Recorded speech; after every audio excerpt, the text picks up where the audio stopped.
Nouvelle-Calédonie, actualité. Consacré à la dépression tropicale forte Philly.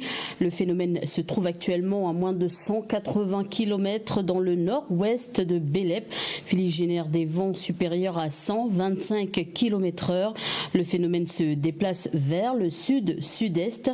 Les pluies s'étendent sur le pays. Le plus fort taux de précipitation a été observé ce matin. À Wegua, il est de 182 mm d'eau.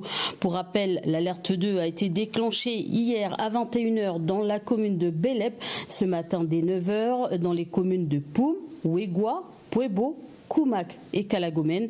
Le reste du pays est en préalerte cyclonique. La prudence est donc de mise.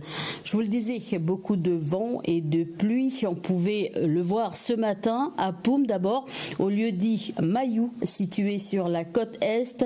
C'est la seule zone habitée. De l'autre côté, il y a donc moins de vent. Autre image de la commune, cette fois-ci de Wegua. On y observe des inondations causées par la pluie, des images prises au village par nos internautes. Toujours dans le Grand Nord, à Koumak ce matin, la pluie est moins forte mais tombe depuis hier sur la côte est du pays, à Yingen, dans l'une des tribus de la chaîne, donc à Okulna. La pluie commence à tomber. À Nouméa, dans le quartier de Vallée du Tir, la route est inondée donc ce matin à cause de la pluie, mais dans certains endroits de la capitale ce matin, pas de pluie mais un ciel gris. Au quartier d'Andemia à Païta, là où on observe souvent des inondations à chaque pluie, la situation est plutôt calme avec un peu de pluie pour l'instant. À Lifou, cette fois-ci, pour l'instant, préalerte, la situation n'est pas inquiétante. Il y a un peu de pluie, mais du vent pour l'instant, comme à Wé, où il y a un centre aéré qui reste ouvert. Également une vente de robes de vent, l'hôtel de la province des îles. Selon les pompiers, pas de dispositif particulier, il n'y a pas de s'inquiéter, mais donc les pompiers surveillent l'évolution du phénomène. Je vous propose à présent d'écouter Richard Reynaud, prévisionniste de la météo, qui nous donne des précisions sur le phénomène. La dépression tropicale forte Philly est environ à 180 km au nord-ouest de Belep. Donc elle engendre des vents assez forts sur la pointe nord, notamment à Point-Gamme où on a enregistré 50 nœuds en vent moyen, soit 95 km/h. Et puis en rafale, 63 nœuds, soit entre 120 km/h, 120-130 km/h. Et puis des précipitations assez importantes aussi sur Wegua, puisque depuis le début de l'épisode, on a 213 mm enregistrés, quoi. Et puis sur toute la pointe nord et puis la côte est, c'est entre 100 et 120 mm, quoi. Pour les prochaines heures, donc elle devrait continuer à descendre en direction sud-sud-est, donc se rapprocher du territoire en restant quand même à 180 km à l'ouest de Wegua demain matin, de Koumak demain matin. Et donc, par contre, les vents devraient encore être assez forts encore une partie de la journée d'aujourd'hui, mais devraient faiblir ensuite, puisque les vents les plus forts vont se concentrer près du centre de la dépression. Par contre, c'est surtout les précipitations qui vont être nettement plus fortes, et ça va se renforcer aux alentours de 150 à 200 mm sur les prochaines 24 heures, sur la pointe nord et puis la côte est. Et localement, on pourrait atteindre les 350 mm, quoi. Partie sud, il y aura un peu moins de précipitations. Et puis par contre, on pourrait avoir des vents assez forts en débouchée de vallée sur la côte ouest, en sortie de vallée, dans le flux de nord-est.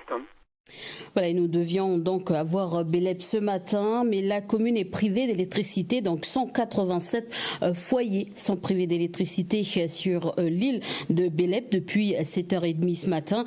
Et pareil pour Henriette Mahé, maire de Poum, donc nous devions la voir en direct ce midi, mais elle reste injoignable pour l'instant. Mais nous avons donc un habitant de Wegua, Joseph Santino. Bonjour. Oui, bonjour Elise. Oui. Donc, nous avons par téléphone, donc vous êtes un habitant de Wegua et on vous connaît pour les informations que vous donnez régulièrement sur la météo. Alors, quelle est la situation donc en ce moment sur Wegua? En fait, ça s'est nettement dégradé, notamment depuis hier soir. On a beaucoup de pluie, surtout la pluie. Le vent, c'est par séquence, par rafale. Et là, depuis une petite demi-heure, on a même des coups de tonnerre, donc par moment. Voilà, ce sont des périodes très intenses et après ça se calme un peu et ça reprend de plus belle par la suite. D'accord, donc du coup beaucoup d'inondations, vous nous disiez, quelle est la situation par rapport à la pluie? Beaucoup de pluie. Moi j'ai un pluviomètre, là je suis depuis avant-hier matin, je dois être à plus de 200 mm là, de pluie.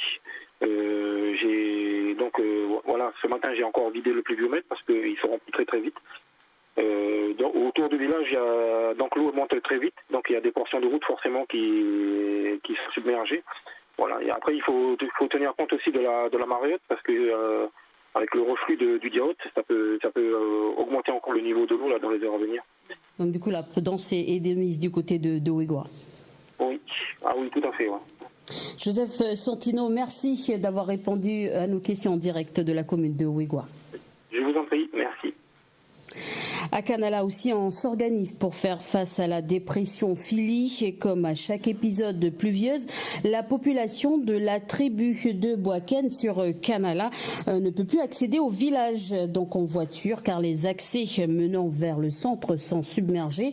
Ce matin, nous avons suivi Yannick Tiamati qui s'est rendu au village en bateau, avec son neveu pour faire ses courses, donc des courses de première nécessité. On l'écoute. Donc il est au micro de Vanessa Akédé, notre journaliste du centre. Du riz, des trucs à manger, du poulet, saucisses, la viande. C'est dangereux si vraiment l'inondation elle est vraiment haute. Alors comme c'est fort le courant, c'est un danger pour nous.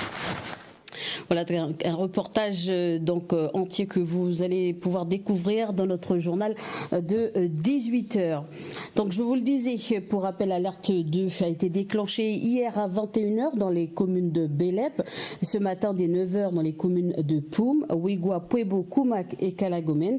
Le reste du pays est en préalerte cyclonique. La prudence est donc de mise. Que se passe-t-il en cas d'alerte 1? Les précisions de Stéphanie Marly. En cas d'alerte cyclonique de niveau 2, toute circulation, quelle qu'elle soit, est interdite. Vous devez rester confiné chez vous ou dans les abris publics mis à disposition par les mairies. Éloignez-vous des baies vitrées.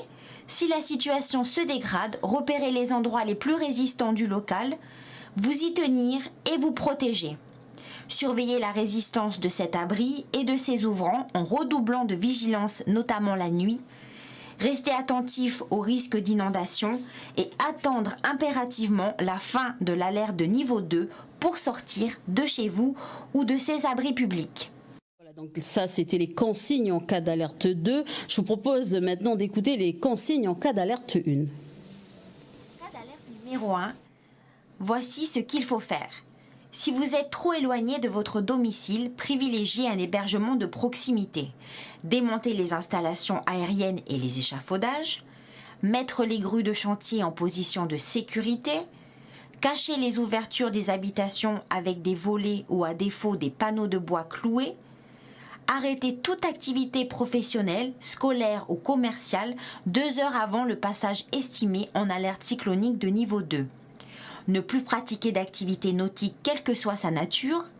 Si votre domicile n'est pas une construction solide ou s'il est situé dans une zone menacée par la marée, gagnez un abri signalé par les services municipaux.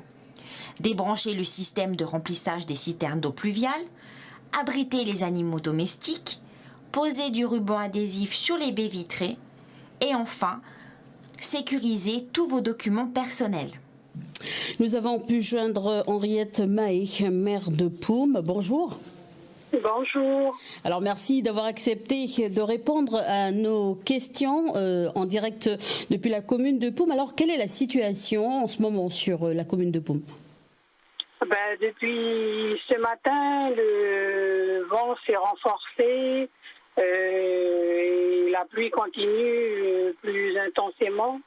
Alors qu'hier, on pensait que dans l'après-midi, il y avait une accalmie, que ça allait se dissiper. Maintenant, dans la nuit, la pluie s'est renforcée. Et ce matin, le vent s'est levé. Et là, on subit quelques rafales depuis ce matin.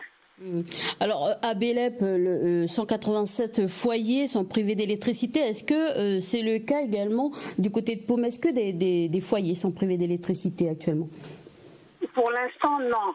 pour l'instant, on n'a pas de coupure d'électricité sur la commune.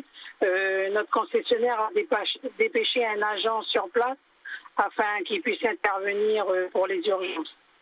Est-ce qu'il y a des dégâts dans la commune de Poum qui vous ont été donc remontés de la part de la population? Non, la population, les gens ils collaborent et puis la liaison. En début de matinée, hier il n'y avait pas beaucoup de vent, mais là en ce moment il y en a. Nous n'avons pas entendu le début de votre intervention car la ligne est un peu perturbée. Alors quels sont les centres d'hébergement? Est-ce que la population s'est présentée ce matin? Non, pour l'instant on n'a reçu aucune demande depuis ce matin. Les 2 centres d'hébergement se trouvent pour l'un à l'école du village à Poum et l'autre à l'école publique de la tribu de Tiabet. D'accord, donc du coup la prudence est de mise pour les prochaines heures. Quel est votre message à la population en tant que maire de la commune? Là on est en alerte 2, ils ne doivent pas se déplacer, mais je recommande beaucoup de prudence lors des déplacements quand les alertes vont être levées, parce que hier on est en pré-alerte, on avait déjà les radiers sur la route provinciale qui accède à la commune de Poum qui étaient submergés. Donc nous, on était complètement isolés du territoire, on ne pouvait pas se rendre sur Poumac et les gens qui sont au sud de la commune ne peuvent pas non plus se rendre sur le village. On est doublement, pour certaines parties de la population, ils sont doublement coupés du monde, on va dire. Est-ce que justement vous avez des nouvelles de la commune de Bélep, vu que vous êtes une commune voisine ou pas? Non, je suis les événements sur la commune voisine, mais par l'intermédiaire des médias, on n'a pas beaucoup de nouvelles aussi de notre commune sœur. Henriette Mahé, maire de Poum, merci d'avoir accepté de répondre à nos questions depuis la commune de Poum. Voilà, donc vous l'avez entendu, la ligne est un peu perturbée. Et comme chaque arrivée de phénomènes climatiques, des centres d'hébergement ont été aménagés et ouverts dans différentes communes de la province Nord, qui sont pour certaines déjà en alerte 2. Stéphanie Marly est avec nous. Bonjour Stéphanie. Bonjour Élise. Alors, Élise, concernant certaines communes qui sont déjà en alerte 2, ce que l'on peut dire, c'est qu'à Bélep, dès hier soir, la mairie est devenue un centre d'accueil pour les familles voulant se réfugier en sécurité. Sur Puebo, les maisons communes ont été réquisitionnées ce matin. Dans la commune de Koumak, c'est la salle polyvalente qui a été ouverte donc ce jour. Un centre qui peut être rallié en appelant le numéro d'urgence qui est le 42 37 71. 42 37 71. Alors il faut savoir aussi que certaines communes qui sont pour le moment en province Nord en pré-alerte cyclonique ont ouvert aussi des centres d'accueil. C'est notamment le cas de la commune de Kanala qui a ouvert ce matin la salle socioculturelle Éloi Machoro. Concernant la commune de Koné, 2 centres d'accueil seront mis à disposition de la population dès le passage en alerte 1. Il s'agit de la salle Opitiri et du centre d'hébergement du stade Yoshida. Voilà ce que l'on peut dire pour le moment, Élise. Merci Stéphanie pour toutes ces... Outremernews.fr, le site de l'actualité Outre-mer, 24 heures sur 24 et 7 jours sur 7. Retrouvez la chaîne Outremer News sur YouTube.